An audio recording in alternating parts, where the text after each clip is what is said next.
जब आपका माइंड चलना शुरू हो गया, जवाबात मिलने शुरू हो गए और उस जवाबात को आपने कैच किया और काम शुरू कर दिया, तो आप डिप्रेशन की स्टेट से निकल गए। कितना आसान तरीका है। लेकिन कुछ डिप्रेशन ऐसी होती हैं, वो हमारी पास्ट से जुड़ी होती। हमारे पास्ट में कुछ ऐसी मेमोरीज होती हैं जो हमें आगे नहीं बढ़ने दे रही। कोई इंसिडेंट ऐसा हुआ है, कोई वाक़या ऐसा हुआ है जिसको हम भुला नहीं पा रहे और हमें आगे नहीं बढ़ने दे रहा। ये वाक़या हमें आगे ही नहीं बढ़ने दे रहा। अब क्या करें? मुझे तो आगे बढ़ना है। लाइफ में इतराफ़ में लोग कहेंगे बेटा आगे बढ़ो आगे बढ़ो, छोड़ दो उसको, भुला दो, वो हो गया सो हो गया, जो मसला हो गया सो हो गया। वक्त लगेगा ना, वक्त लगता है। लेकिन आपको एक बात बताऊं, NLP न्यूरो लिंग्विस्टिक प्रोग्राम, इसमें ऐसी टेक्निक है एक जो आपको विद इन 1 to 2 सेशन आपकी वो पर्टिकुलर मेमोरी जो आपको डिस्टर्ब कर रही है आगे जाने से, उसको यूं चुटकियों में डिलीट कर देगी। ये जादू नहीं है, मैजिक नहीं है, ये साइंस है। मैंने इस तरह के बहुत सारे पेशेंट को क्योर किया है जो अपने माजी की किसी पास्ट पेनफुल मेमोरी के साथ मेरे पास आए, रोते हुए, इमोशनल,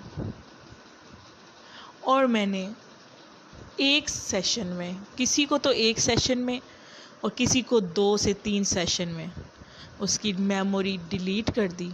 फिर जब मैं उसको रिकॉल करने को कहती हूँ तो वो रिकॉल करती हैं तो कुछ भी नहीं नज़र आता। It is amazing technique, amazing technique, NLP। तो हम जो कि बात कर रहे हैं डिप्रेशन की, तो डिप्रेशन की सबसे बड़ी वजह ओवर थिंकिंग। ठीक है जनाब। दूसरी वजह मैंने बताई है पास्ट मेमोरी। उसमें से अगर पास्ट मेमोरी में से कोई ऐसी मेमोरी जो याद आ गई किसी भी वजह से, तो आप डिप्रेशन में चले गए। क्योंकि जब वो मेमोरी कभी बिल्ड हो रही थी आपके माइंड में, तो आप जिस स्टेट में थे आप दोबारा उसी स्टेट में चले जाते। उसकी वजह से माइंड स्ट्रक कर जाता है और आपके काम करने की सलाहियत को मुतासिर करता है। तो इसका इलाज तो मैंने बता दिया कि अगर आप लोगों में से कोई भी ऐसा बंदा इसी तरह की सेम सिचुएशन से 2-4 है, तो वो सेशन के लिए टाइम ले। ऑनलाइन सेशन भी होता है और लाइव सेशन भी होते हैं। कराची वाले लाइव सेशन ले सकते हैं, जो आउट ऑफ द सिटी हैं वो ऑनलाइन सेशन लेके इससे इस्तेफ़ादा हासिल कर सकते हैं। राइट। थर्ड जो डिप्रेशन की कॉज है वो है कोई डिज़ीज़। ऐसी डिज़ीज़ जो कि एक अरसे से चल रही है आपके साथ। बहुत सारी डिजीज़ जैसे कि फालिज हो गया, किसी को कैंसर होता है, किसी को शुगर होता है, ब्लड प्रेशर होता है।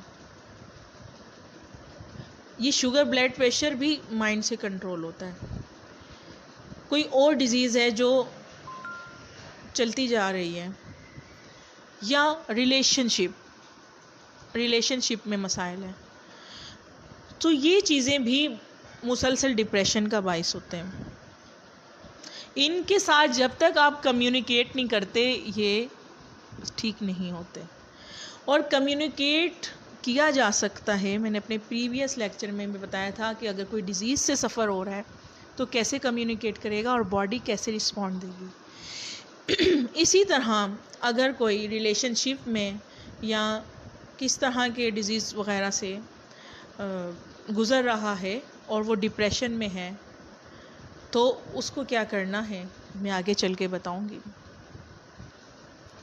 क्योंकि जब डिप्रेशन में लोग आते हैं तो सीधा साइकोलॉजिस्ट के पास जाते हैं या साइकेट्रिस्ट के पास जाते हैं अपना सेशंस लेने के लिए।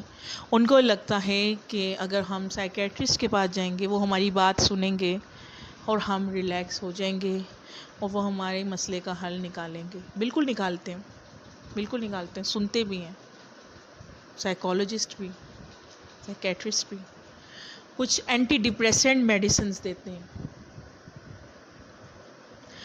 वो एंटी डिप्रेसेंट मेडिसिन करती क्या है, क्योंकि कॉज क्या है डिप्रेशन की, मुख्तलिफ कॉज हैं, और उसमें होता क्या है कि जो न्यूरोट्रांसमीटर यानी कि जो हार्मोन या केमिकल आप जिसको कहें, जो बॉडी को रिक्वायर्ड है हैप्पीनेस के लिए, खुशी के लिए, वो निकालने की बजाय, वो रिलीज़ करने की बजाय, वो खारिज करने की बजाय, वो ड्यू टू डिप्रेशन वो ऐसा हार्मोन रिलीज़ करते हैं या ऐसे न्यूरोट्रांसमीटर रिलीज़ करना शुरू कर देते हैं जो उनकी बॉडी के लिए हार्मफुल होता है।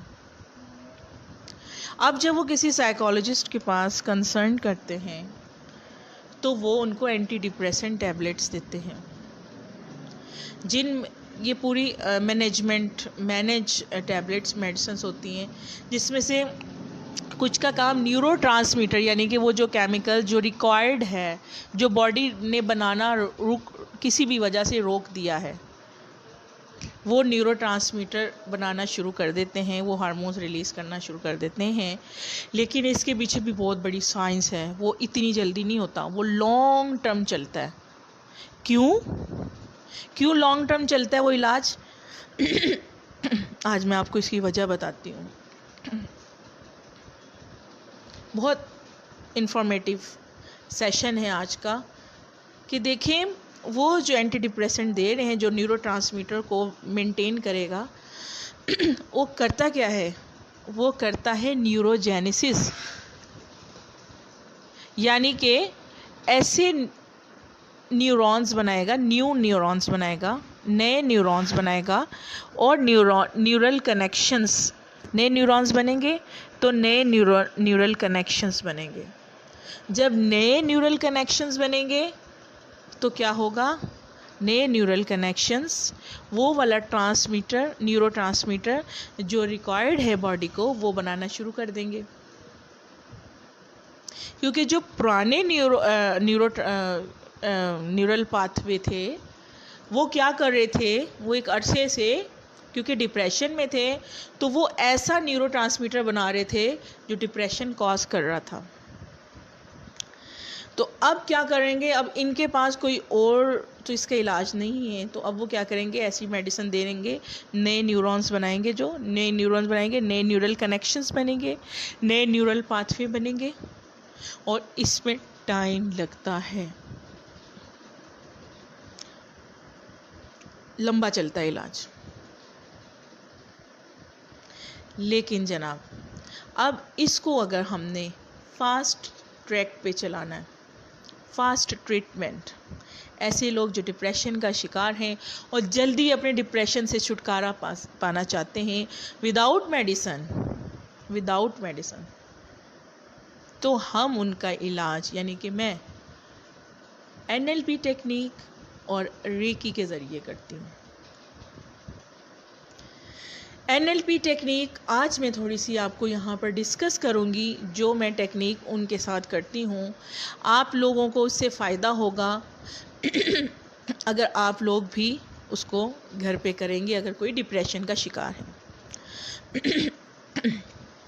NLP की एक पावरफुल टेक्निक है जिसको कहते हैं पॉजिटिव अफर्मेशन, और उसको अगर डीप मेडिटेशन में सबकॉन्शियस तक, अनकॉन्शियस तक पहुंचा दिया जाए तो डिप्रेशन लेवल कम हो जाता है। ठीक है जनाब, तो उसके लिए क्या करना है? मेडिटेशन। अब जनाब, आज के लेक्चर में मैं बताऊंगी कि meditation how we can do the meditation for depression. और इसके पीछे साइंटिफिकली वजह क्या है कि मेडिटेशन करेंगे। देखिए जनाब, ये जो हमारी पूरी यूनिवर्स है ना, इसमें एक एनर्जी है जिसको कॉस्मिक एनर्जी कहते हैं। जिस तरह हमारी फिज़िकल बॉडी है और इसकी ग़िज़ा खाना है, इसको भूख लगती है, एनर्जी चाहिए, हम खाना खाते हैं। इसी तरह हमारी जो एस्ट्रल बॉडी, जिसमें मिसाली जिसे कहते हैं, उसको भी ग़िज़ा चाहिए, उसको भी चार्जिंग चाहिए। जिस तरह हमारा फ़ोन डिस्चार्ज हो जाता है, इसकी बैटरी डिस्चार्ज हो जाती है, हम इसको कनेक्ट करते हैं चार्जर से, और चार्जर का प्लग लगा देते हैं हम डायरेक्ट इलेक्ट्रिसिटी के स्विच के साथ।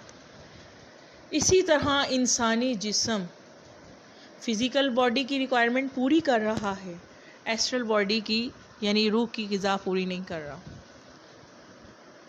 इनफैक्ट अगर रूह की ग़िज़ा पूरी नहीं होगी, एस्ट्रल बॉडी की ग़िज़ा पूरी नहीं होगी, तो डिप्रेशन भी होगा और दूसरे मसाइल भी होंगे। तमाम डिजीज़ रूहानी तौर पर अगर मैं बात करूं, रूहानियत पर, क्योंकि मेरा स्पिरिचुअलिटी में भी अल्हम्दुलिल्लाह मैं स्पिरिचुअलिटी में भी काम करती हूँ। मैंने इसको साइंस के साथ साथ लेकर चलती हूँ ताकि मेरा कॉन्सेप्ट ज़्यादा क्लियर हो। तो मैं आपको ये बता रही थी कि वो जो कॉस्मिक एनर्जी है वो हमारे जिस्म को जज्ब करनी है। वो जज्ब तब होती है जब हम अल्फ़ा स्टेट में होते हैं, जब हमारा माइंड अल्फ़ा स्टेट में